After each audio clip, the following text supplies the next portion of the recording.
Now, I'm not superstitious whatsoever. It's never been in me, like, you know? Even the videos that pop on my feed on my YouTube videos, the ones that you kind of like are recommended for some reason, you get tarot readings and pick a card videos, where they tell you about your destiny or whatever the fuck they're trying to sell you. I don't believe in that shit. I've never been one to believe in horoscopes, astrology, whatever the fuck you wanna call it. I never believed in any of this shit, nor am I promoting any of that crap to anyone. I don't suggest it. I don't recommend it to anyone to ever really believe any of the shit that they spew.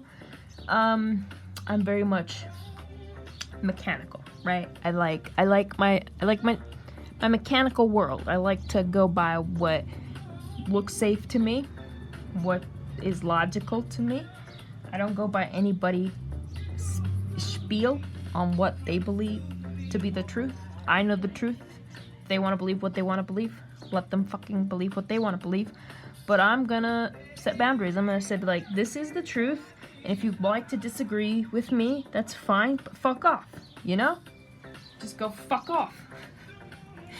So that's what I told my uncle. I was like, listen, buddy, you know, you trying to disown your daughter because she's selling nude pics on OnlyFans has gotten me in a lot of fucking trouble because you decided to, you know, make me, you know, vouch for you and write to her. And I was like, that's my biggest regret right there, is doing that, because it backfired on me so bad that I still have, like, flashbacks of the conversations and my uncle screaming at me, you know, and it's like, dude, I can't help you further than what I've done already. I've already gotten in trouble with the whole family, even with your daughter, who's pressing charges against me for telling her not to sell nude pics online.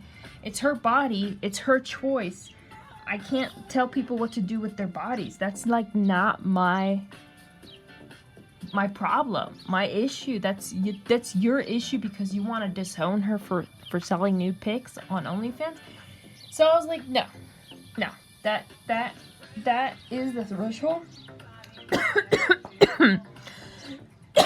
I'm like, I'm gonna step away from this shit before it blows further on my face. And it did a massive blow on my face. It was shrapnel everywhere. It was messy as fuck. And I was like, who the fuck needs this? Just so I can have family? No.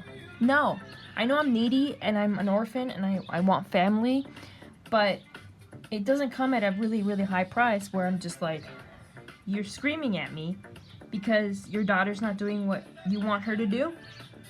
Maybe you should have been a better father. Like, you know, show some boundaries, some rules of the house. She can't just do whatever the fuck she wants. Show her the consequences of her actions. Don't just tell her, I'm gonna disown you, and then cut her off and think that's gonna go well, and then come back and try to, like, convince her to not sell, you know, nude pics. That's just insane to me. And so I was like, you know what? You named her after Salma Hayek. Let's get that out of the way first of all.